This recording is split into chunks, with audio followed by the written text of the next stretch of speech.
Now our first part has been done till now. We have created the backdrop with a red line and a fish sprite on the stage. Now, as you are aware, after the stage has been prepared, it is time that we should be moving ahead and go for the second step, and definitely it will be a coding part. So as you are able to see over here, here is a quick snapshot of the coding part.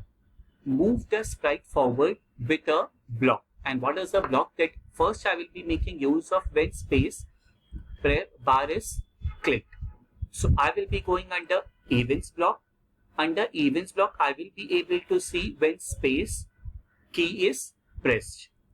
Moving back to the presentation, repeat until. The second block that you are able to see is repeat until. Where I will be able to find repeat until block? Definitely repeat until block will be there under the control block. So again going under the control block and repeat until. So this is repeat until. There is repeat 10 times also and repeat until. The difference between repeat 10 times and repeat until is that over here the blocks that are given inside repeat will be only repeated 10 times, and this until and unless this fulfills certain condition, the repeat instruction goes on executing. So I will be making use of repeat until. Back to the presentation, touching finish line. Now what is the finish line over here? I will help you out. This line, they have named this line, that is a red line that we have named as finish line. So I will be writing it as finish line again and coming back to the coding part for the fish. Moving to the sensing block. In the sensing block, you will be able to see the first instruction, that is touching mouse pointer, and change the mouse pointer to finish line. The third instructions have been done. Now move 10 steps. We are very much aware what is the use of move 10 steps. It is used to move the sprite forward by 10 steps, and it is present in the motion block.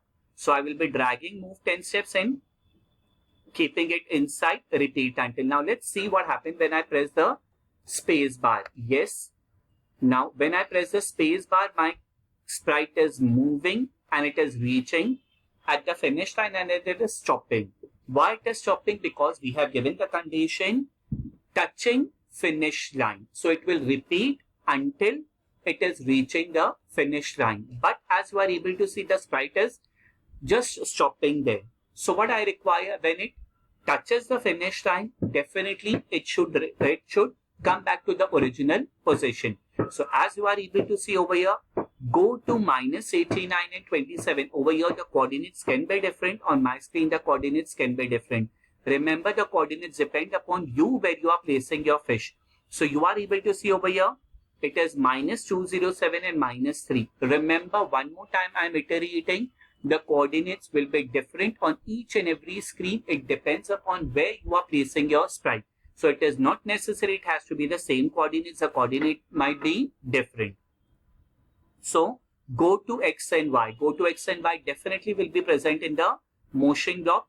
And first you require to place the sprite where you want it.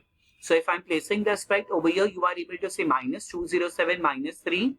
Go to X and Y. Again it will be -207 and 203. Now press space bar.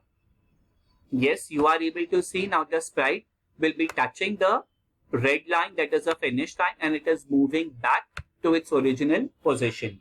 So this is our step number 2, that is the coding part for the sprite to reach to the finish line. And once it reaches to the finish line, it will be coming back to a desired position. The position have been selected by us.